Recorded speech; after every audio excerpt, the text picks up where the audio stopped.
მუნიციპალიტეტის სკოლამდელი აღზრდის დაწესებულებებში სასწავლო სააღმზრდელო პროცესი განახლდება 27 იანვრიდან. 41 საბავშვო ბაღში 1400-ზე მეტ პატარას გამრავალფეროვნებული მენიუთი უმასპინძლებენ. სკოლამდელი დაწესებულებების გაერთიანების ხელმძღვანელი აღნიშნავს, რომ ყველგან ჩატარებულია საჭირო სანიტარულ-ჰიგიენური სამუშაოები. ბაღები მომარაგებულია პროდუქტებით და ყველა პირობა არსებობს საიმისოდ, რომ სააღმზრდელო პროცესში პატარების საუკეთესო ინტერესები იყოს დაცული. მისივე თქმით, ახალი წლიდან გაიზარდა თანამშრომელთა ხელფასებიც. ზესტაფონის მუნიციპალიტეტის სკოლამდელ დაწესებულებებში სასწავლო სააღმზრდელო პროცესი განახდება მიმდინარე წლის 27 იანვრიდან. თითოეული ბაღი აქტიურად ემზადება აღზრდათა მისაღებად. ჩვენი სპეციალისტების მიერ ხდება გათხოვის სისტემების ჩართვა გაერთიანების 21 ბაღი ხდება სადავო პლატფორმით და აღსანიშნავია ისიც, რომ ამ წუთში თბილისის მესამედე სკოლებში მიმდინარეობს გათხოვის სისტემების სარემონტო სამუშაოები. ბაღებში გათხოვის სისტემების დამონტაჟების პროცესი ეტაპობრივად გაგრძელდება სხვა ბაღებში. მინდა აღვნიშნო, რომ სწავლას ვიწყებთ არაჩვეულებრივი, გამრავალფეროვნებული და განახლებული მენიუთი. და კიდევ რაც სასიამოვნოს სისტემაში პირველი იანვრიდან მოხდა ყველა თანამშრომელთა ხელფასების უპრეცედენტო ზრდა და სარგებლო შემთხვევით და ყველას გაერთიანების გუნდის სახელით მადლობა გადაუხადო ცენტრალურ და ადგილობრივი ხელისუფლების წარმომადგენლებს ამ არაჩვეულებრივ სახალხო საჩუქრისათვის.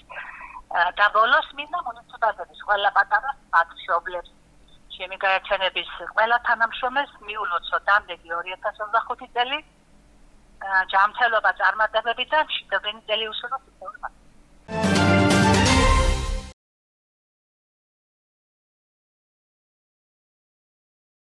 ჩვენთვის მნიშვნელოვანია დევნილ მოსახლეობაზე და მათ საკითხებზე, მათთვის საჭიროებო საკითხებზე მუშაობისას კოორდინაცია ეს განსაკუთრებულად მნიშვნელოვანია და მეორეს მხრივ არანაკლებად მნიშვნელოვანია აფხაზეთის ოკუპირებულ ტერიტორიაზე მაცხოვრებელი ადამიანებისთვის იმ სერვისების მაქსიმალურად ეფექტიანად მიწოდება, რომელიც აქვს საქართველოს ხელისუფლებას შეთავაზებული და ამ თვალსაზრისით უაღრესად დიდია ამ სერვისების ეფექტიანობის ზრდაზე დამოკიდებულება სამშვიდობო პროცესებისა. ვიმსჯელეთ ჩვენს დროებით დევნილ მოსახლეობის სამედიცინო სერვისების გაუმჯობესებაზე, ასევე ჰუმანიტარული ტვირთის გადაცემაზე და ჩვენი პოლიკლინიკების გაუმჯობესებაზე და რეაბილიტაციაზე. მე დარწმუნებული ვარ, რომ ჩვენი ესეთი თანამშრომლობით ძალიან ბევრი სასიკეთო და მნიშვნელოვანი ნაბიჯები გადაირქმევა. ზესტაფონელი ძიუდოისტი გიორგი დვალის საქართველოს ჩემპიონატის პრიზიორია. ჭაბუკ ძიუდოისტთა შორის გამართულ ქვეყნის ასპარეზობაში მოპოვებული მესამე საპრიზო ადგილი მისთვის ამ წლის პირველი წარმატებაა. გიორგი, რომელიც 50 კილოგრამ წონით კატეგორიაში ასპარეზობდა, ქვეყნის ნაკრების შემადგენლობაში შევიდა.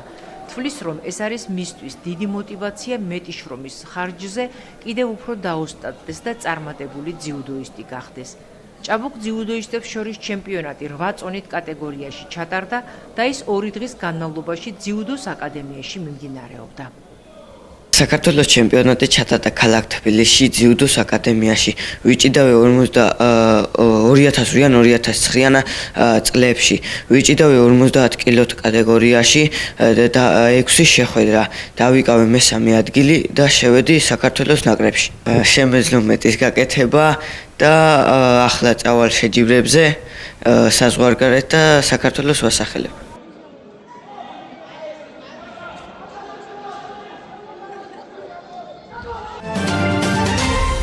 საფეხბურთო კლუბ ზესტაფონის კომაგები კლუბის მხარდასაჭერად დავით აბაშიძის სახელობის სტადიონზე შეიკრიბნენ და ამ ეტაპზე მის წინაშე არსებულ ყველაზე დიდ გამოწვევაზე ფინანსურ მხარეზე იმსჯელეს.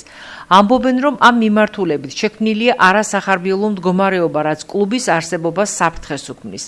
გულშემატკივრებს იმედი აქვთ, რომ სახელმწიფო და კერძო სექტორის ჩართულობით პრობლემის მოგვარებას ნაწილობრივ მაინც შეძლებენ და ქალაქი შეინარჩუნებს კლუბს, რომელიც წლების განმავლობაში მთელი საქართველოსა და ევროპაში ზესტაფონის სავიზიტო ბარათად იყო ქცეული. შეგახსენებთ, კლუბის ზესტაფონი დიდი ალბათობით მომავალ სეზონში ლიგა 4-ში იასპარეზებს.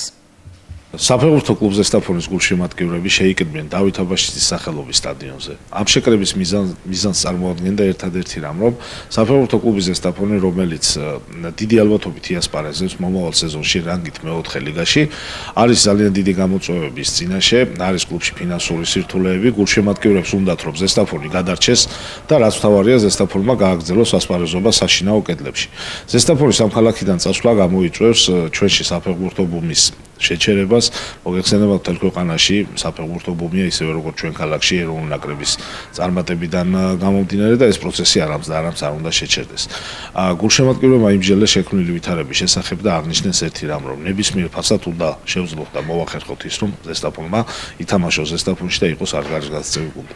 კლუბის წინაშე, როგორც თქვი, არის გარკვეული ფინანსური სირთულეები და ამ ფინანსური პრობლემების გადასაჭრელად გზების ძიებაში გულშემატკივრებს ძალიან დიდი სურვილი აქვთ, რომ ჩაერთონ მხარის რაიონის ხელმძღვანელები და ასევე ის ბიზნესმენები, რომლებიც ზესტაფონს წარმოადგენენ და რომლებსაც დარწმუნებული ვარ, ძალიან უყვართ ფეხბურთი. გასაგებია, ზესტაფონი კერძო კლუბია, მაგრამ ის ცდება, ვთქვათ, მხოლოდ ერთი კერძო კლუბის სტატუსს ამ ქალაქისთვის ის წლების განმავლობაში წარმოადგენს სავიზიტო ბარათს როგორც საქართველოში, ისე მთელ ევროპაში და გულშემატკივრებმა გამოთქვეს ღვარწმენა იმისი, რომ რეგიონის რაიონის ხელმძღვანელობა ძალიან გულთან ახლოს მიიტა. ყველა ძალიან დიდი იმედი გვაქვს, რომ ისე დამთავრდება ყველაფერი, როგორც უნდა დამთავრდეს და ეს ქალაქი შეინარჩუნებს ზესტაფონს საფეხბურთო კლუბს. რაც შეეხება შეხვედრის კონკრეტულ თარიღს, აუცილებლად გვაცნობებთ კლუბის გულშემატკივართა ფართო წრეს ტელეკომპანია არგოს მაყურებელს, რათა შეძლონ ამ შეხვედრას დასწრებამ შესათანხმებელია დეტალები, მაგრამ მე დარწმუნებული ვარ და მე მარტო არ ვარ ამ ამბავში, ყველა გულშემატკივარი დარწმუნებულია, რომ ხელმძღვანელობა მხარის რაიონის ვისაჯერას მე მესმის, რომ ისინი უშუალოდ ვერ გახდებიან ამ კლუბის თქვა სპონსორები, მაგრამ რაღაცნაირად იქნებ დროებით მაინც მოინახოს გამოსავლის გზები. ანუ თუ ადგილზე არ გამოინახება, თქვა შესაბამის ფინანსური საშუალებები, შეიძლება სხვაგან ითამაშოს ზესტაფონმა, სახელი იგივე დარჩეს, ითამაშოს სხვა ქალაქში, მაგალითად თბილისში, მაგრამ იმედი გვაქვს, რომ გამოინახება ადგილზე ყველანაირი შესაძლებლობა, რომ ქალაქმა არ დაკარგოს თქვათ ის ფეხბურთს კერა, რომელიც არის ამ კლუბის მხრიდან მართალია ისე ამბიციური დღეს ვეღარ არის, მაგრამ ყველაფერი დროებითია და მე დარწმუნებული ვარ, რომ ზესტაფონი ძველ დიდებას აუცილებლად დაიბრუნებს. ამ ყველაფერს რა თქმა უნდა არ ველოდოთ. მოლოდინები ყველას გვაქვს, ასე თუ ისე შეჯიბრებაში ნებისმიერი სპორტსმენი მოგებისთვის იბრძვის. და მოგების სურვილი დიდია, თუმცა როცა შეხედავ აი ამ ხელა დონის ტურნირს, თუნდაც საქართველოში კონკურენცია ყოველთვის არის. და ზუსტად მან გამარჯვებას აქვს რომ და როდესაც შეხედავ ამ ხელა კონკურენციას, იქ იტესტება, ასე რომ ვთქვათ, იქ გამოჩნდება შენი თავდაჯერება, შენი შრომა და მხოლოდ ამის იმედზე თუ შეიძლება რომ იყო. იმიტომ რომ დანარჩენი, რა თქმა უნდა, ღმერთის იმედზეც. თუმცა ჭადრაკშიც მით უმეტეს გამართლებაც, მაგრამ უბრალოდ ყოვლისა შრომა. ემოციებს რაც შეეხება, მაქსიმალურად ვცდილობდი, რომ აი თამაშის დროს ეს მოჭადრაკეებმა კარგად იცით, რომ ემოციები არ უნდა აჩვენო, იმიტომ რომ თუ ემოციებს აჩვენებ, ფაქტიურად შენ კარტებს ხსნი.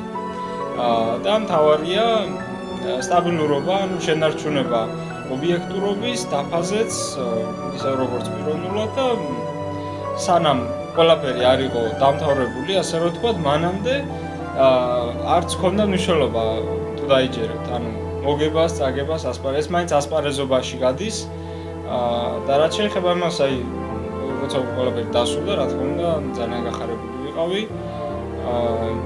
რაღაც მომენტში აი რო არ დაიჯერებ, მსგავსი რო აი 20 მაც შეიძლება ახდეს. ჩემ შემთხვევაში, იმიტომ რომ ჩემ კარიერაში ჯერჯერობით ყველაზე დიდი მიღწევა ესა. საკმაოდ სერიოზული ტურნირი არის. 35-ით გაიმართა, რიგით 35-ით, ესე რაც ნიშნავს, რომ ტრადიცია კრაკოვში, აი თქვენ წარმოგიდგენთ დახლებზე, მაღაზიის დახლებზე სახალხო განწყობაც იყო, აი ძველი ჭადრაკის ფიგურები, ჭადრაკები, აი როგორც აი კულტურა აქვს ჭადრაკის ძველი დროიდან და ასეთ ქალაქში მონაწილეობა ძალიან საპასუხისმგებლოც იყო. საწყის ეტაპზე, აი სანამ ტურნირი დაიწყება, ეს სიაიდება, რომ აი ამ ტურნირში ვინ არის პირველ ნომრად განთესილია ყველა სპორტში ფავორიტი, ასე შემდეგ ყველგან არის და მე ვიყავი 54. ანუ ამ სიიდან, დამეგეთ ამდენი მონაწილიდან, ჩემი რეიტინგის, ანუ ძალის ერთად ვიყავი 54. და მოვახერხე მწვერვალზე ასვლა. დამოუკიდებლად ჩამოყალიბდი და უკვე შემდეგ აი მის შემდგომ მარტო მეცადინე. ანუ მე ვარ ტრენერიც, მე ვარ მოჭადრაკეც. ახლა რაც უკვე მასწავლებლის ტრენერის სტატუსი ავიღე ტრენერიც და ყველაფერი ერთდროულად. ჩემი აზრით ეს უცხო არ არის, აი საქართველოშიც ჩემი აზრით პროფესიონალი არის, არ შეიძლება მხოლოდ ერთი რაღაც ესმოდეს. იმ სფეროსთან რაც აღმოვიდმეთ ჩემთვის ფილოსოფიას სწავლობ და აი გამორიცხულია თუ რაღაც სფეროსთან შეხება გაქვს, არისო მსგავსება, მსგავსი სხვა სფერო და ისიც შეითვისო შეძლებისთაგვარ. მინდა რომ მსაჯი გავხდე, მსაჯის სტატუსი არ აქვს. მსაჯი შეიძლება წიგნის დავწერო, არ ვიცი. მაგას ვფიქრობ. ვფიქრობ, რომ შესაძლებელია სულ ცხოვრება შემეცემითი პროცესია, ჭადრაკი შემეცემითი პროცესია და ერთს იმას ვიტყვი, რომ ჭადრაკი ყველაზე აი ახლოს არის ცხოვრებასთან ჩემი აზრით. ცხოვრება უკვე დირექტორია, ჭადრაკის დაფაზე ვერ დავადებ, თუმცა ჭადრაკის დაფა არის დამხმარე, რითაც გზამკვლევი აქტიურად, რაზეც შეგვიძლია ცხოვრება გადმოვიტანოთ და ვიხელმძღვანელოთ ჭადრაკით გარკვეულწილად. ეს არ ნიშნავს, რომ ყველაფერი ჭადრაკია, თუმცა უმეტესწილად ვიტყოდი, რომ ჭადრაკი ბევრი პრობლემის დაძლევაში გვეხმარება. გამოწვევა, მოდი გამოწვევა თქვა ევროპული ტერმინი და კიდევ გზავნილის იქნება, რომ აი დაკავდნენ აქტიური სპორტი. ჭადრაკიც აქტიური სპორტია, ჩემი აზრით, ურჩევ რომ ითამაშონ ბევრი ჭადრაკი, გაიგონ მეტი საკუთარ თავზე, გამოხატონ საკუთარი თავი, ისწავლონ საკუთარ შეცდომებზე და ყველაზე მთავარი მიეჩვიონ ნაბიჯის გადადგმას, იმიტომ რომ ისე არაფერი არ მოხდება. მიიღონ, აიღონ საკუთარ თავზე პასუხისმგებლობა და გადადგა ნაბიჯი.